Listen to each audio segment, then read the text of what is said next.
Ready to see something plain turn into pure vintage magic? In this tutorial, I'll show you how to transform a simple papier-mâché book stack using beautiful decoupage molded clay angels, soft gold trim, and aged finishes for that perfect vintage look. Hello, my crafty friends. I'm Donna from Mason Creations, etc., and welcome to my channel. If you're ready to do this, my friends, let's make a mess. These are just some plain papier-mâché faux books that I'm going to turn into the prettiest Christmas book stack. They come 3 to a package, but I'm only going to use 2 of them. I'll use the smaller one for something else. I'm using Dixie Belle chalk paint in the color Cotton to give both books a base coat. Since I'll be decoupaging some rice paper on these faux books, I need a white base.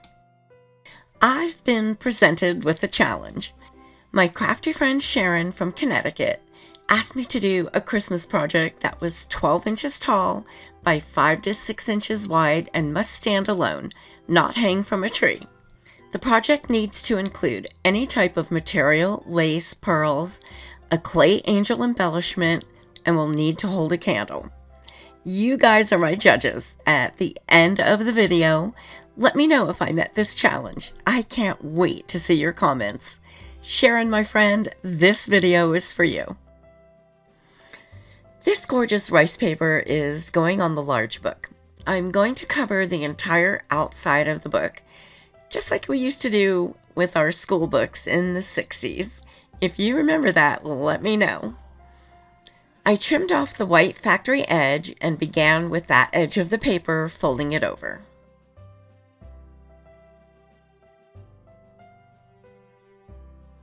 I'm using Polyvine Heavy Duty Wood Varnish as my decoupage adhesive today. You can use this product as a varnish and an adhesive, which is true for all the Polyvine formulas. It works so much better than the most popular brand of decoupage glue. It's not a glue, so it doesn't go on thick and lumpy. It's a varnish, so it dries crystal clear and will never yellow. The most popular brand of decoupage glue takes 28 days to completely dry and cure. Polyvine dries to the touch in 1 hour and is completely dried and cured in 5 days or less, depending on your climate. I'm doing this little at a time, adding my varnish and then smoothing the paper down with a piece of a plastic Ziploc bag. Now I'm going to let this dry for a couple of hours before finishing up the side edges.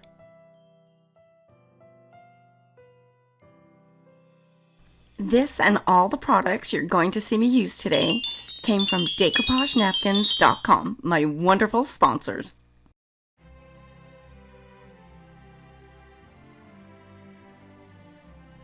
This angel paper is going on the smaller book.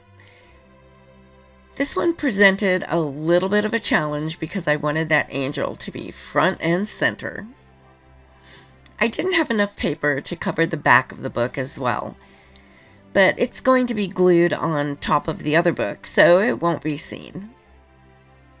Because you're watching this video today, DecoupageNapkins.com is going to give you a 10% discount on one order that's a minimum of at least $50. This is a one-time discount and is good on your entire order when you use the code MASON10 in all caps at checkout. You can also use this discount in conjunction with the free shipping on orders over $75. So now you can get that mold you've been eyeing or some additional rice papers you've been wanting. Even if you've been ordering from them in the past, you can still take advantage of this one-time 10% discount when using the code above. I'll leave all this information for you in my description box below. I clipped and folded down the edges all the way around the books. I let everything dry for an hour and then gave both books another coat of the heavy-duty wood varnish in a satin finish and let that dry for an hour. I'm using Dixie Belle chalk paint in the color Drop Cloth and adding some Pentart 3D powder to make some texture paste. I'm going to use this to create the illusion of book pages. I added some painter's tape to protect the decoupaged area around where the pages will be. I'm spreading this on with a palette knife.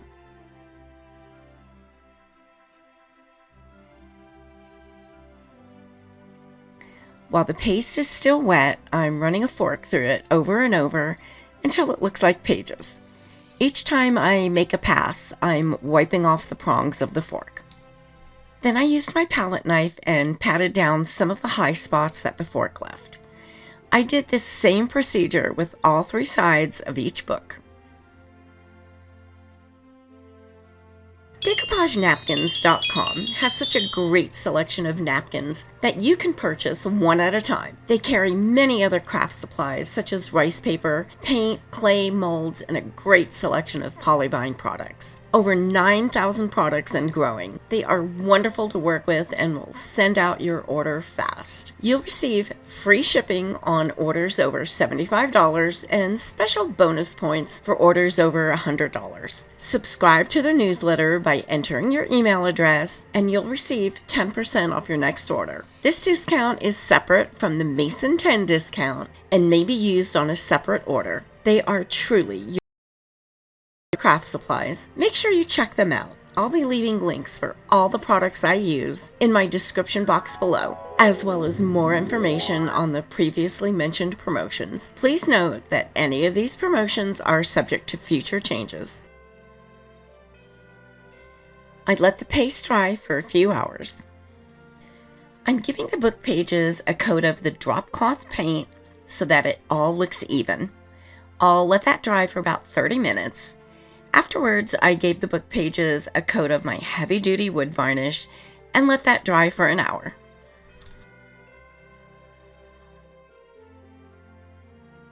I'm using my favorite DOS clay to make some embellishments for this project.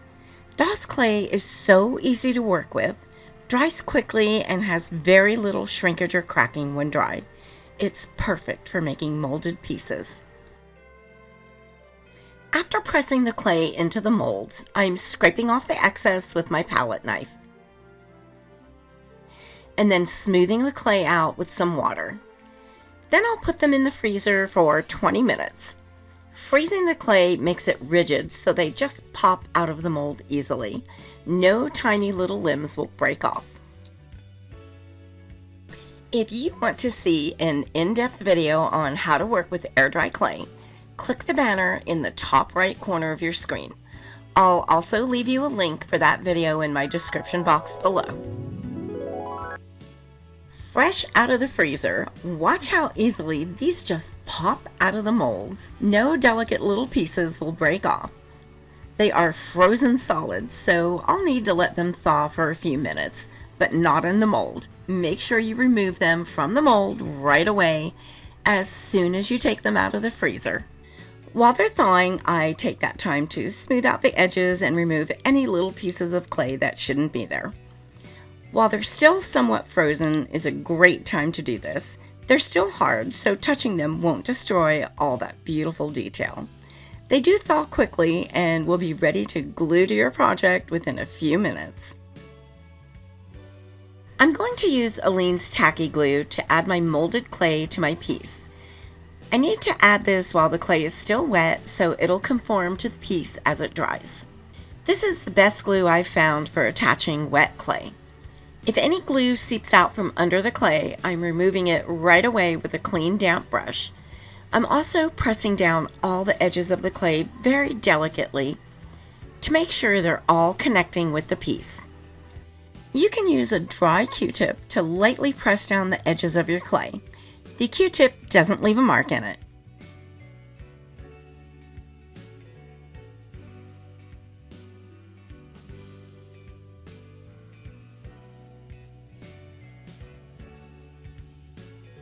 And one cute little angel for the candle. This candle is battery operated, but is coated with real wax, so it looks great.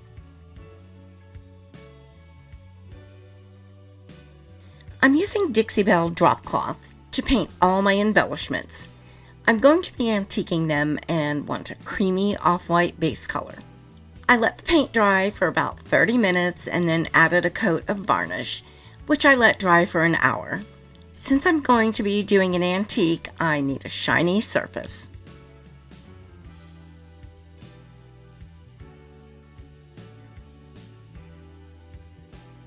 I'm using folk art antiquing medium in the color Wooden Bucket Brown. All paper cup and added some water. I prefer my antiquing mediums a little runny. I'm going to antique all the embellishments as well as the book pages to give them a little depth. I'm brushing my antique on the piece, going over and around all the embellishments. I'm doing this in sections and wiping the antique off with a soft dry cloth right away before it can dry. Because of the gloss finish, it will wipe off the surface and stay in all the cracks and crevices, showing the details of the mold. Antiquing gives your embellishments some depth and dimension, making everything look 3D instead of flat. What a difference it makes! Everything just comes to life now.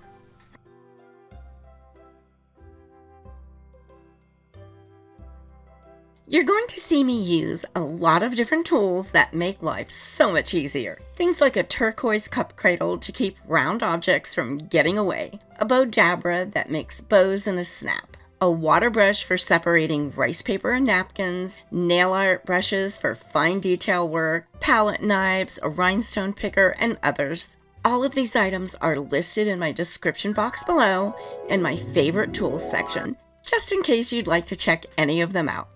To find my description box, click on the word More just below the title of this video.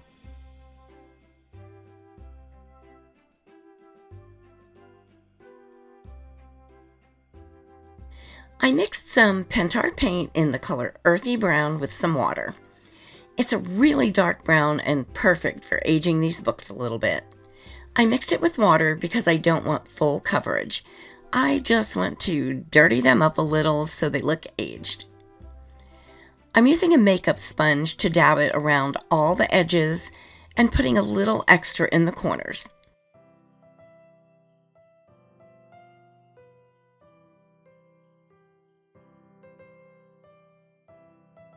I test all the products that I recommend in my videos. I won't recommend anything that I haven't used myself and prefer. If I'm recommending it, you can bet it's a great product.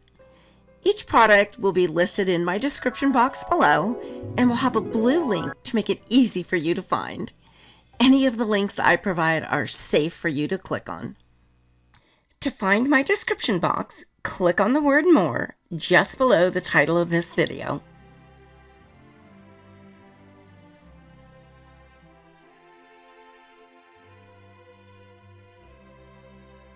I used a brush to get some along the inside edge next to the pages.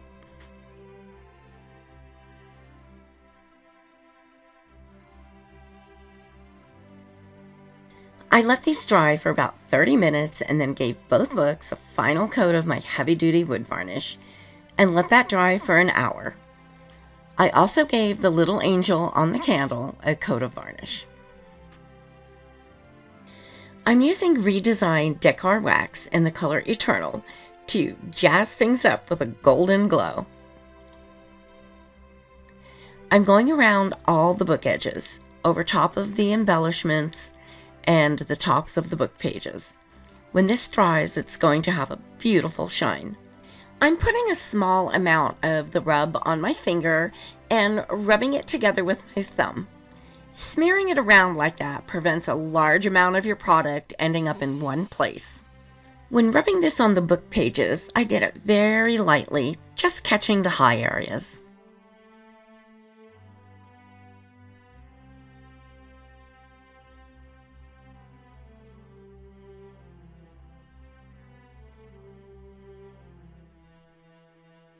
And of course, I made sure to get my little angel on the candle. I added a piece of ribbon to the center front of the books because I wanted it to look like they had a tied ribbon closure, but the bow I made ended up hiding it. Where are you all watching from, my crafty friends? Let me know in the comments. I just love to see what cities and countries all my friends are watching from. I'm filming from sunny Las Vegas, Nevada in the United States. I'm going to glue the books closed using Aleene's tacky glue. I'm not going to use them for anything, they're just for show. I added the glue and then put something heavy on them and let them dry overnight. Any glue that seeped out I removed with a damp brush.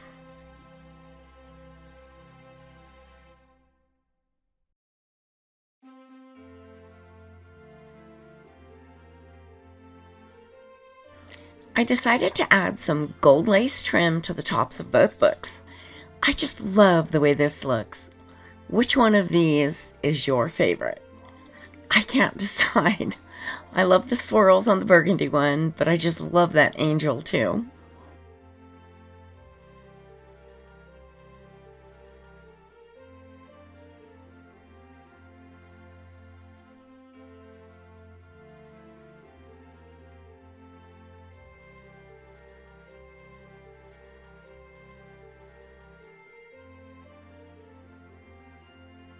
If you're enjoying this video, please let me know by hitting that like button.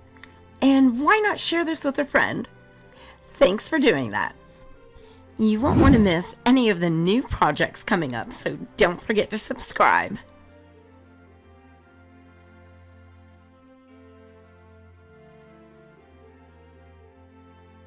I used Aleene's tacky glue to attach the two books together. I had some painter's tape to guide me lining up the top book. I removed the tape once set, added something heavy on top of them, and let dry overnight.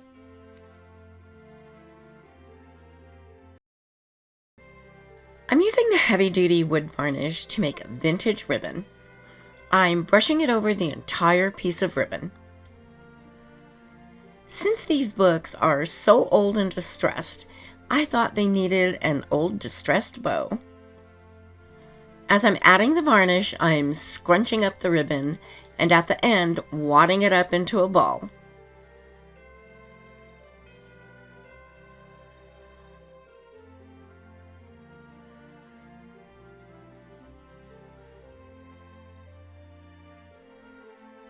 Now I'm wrapping it up with some twine and I'll let that dry overnight. The next day, I removed the twine and smoothed out the ribbon, and it looks so awesome. Ignore that cream ribbon, I ended up not using it. One bow was quite enough, as you'll see soon. But wait, there's more to the distressed look. I have wax rub in old silver as well as the eternal that I'll be adding to the ribbon. This is going to make it look old and worn. I put the rub on my fingers and then just rubbed them all over the ribbon. When it dries, the gold will shimmer.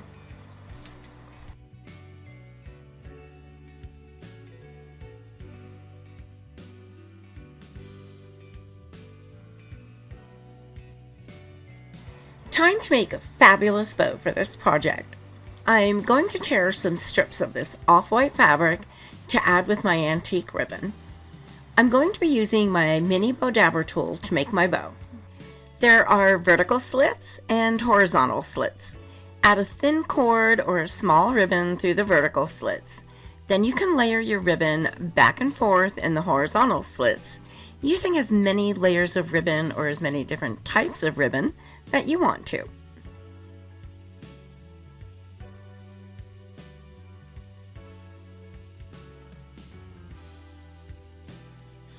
After you have all your layers of ribbon, pull up the two ends of your small cord in the vertical slits and tie them together. You can then safely lift up your newly made bow. I bring the cord around to the back and tie it in a knot. Now you can add an embellishment to the center of the bow or another tiny bow. I just love this little tool.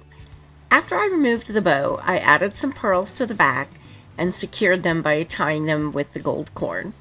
I also decided to add some green velvet ribbon to the front.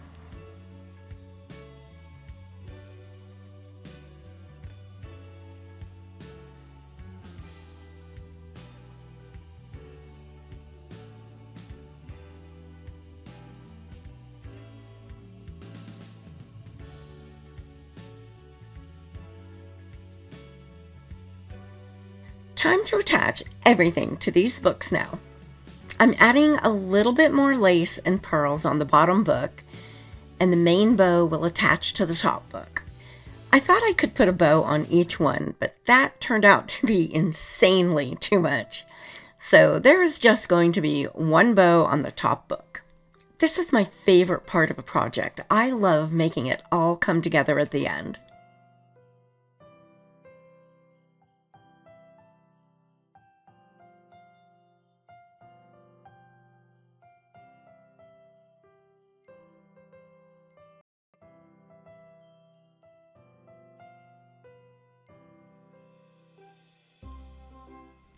I attached a beautiful pearl embellishment to the center of the bow, and now I'm going to add the candle holder and some Christmas greenery.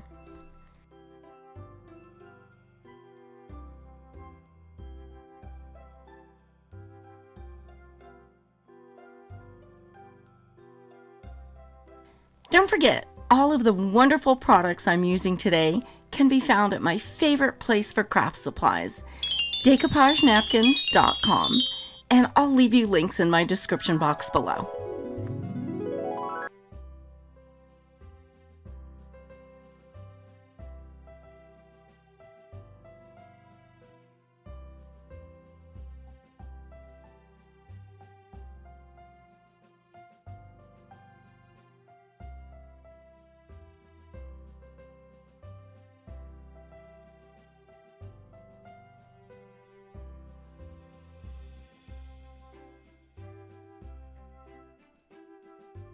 I put together a Christmas playlist with some other tutorials you may enjoy.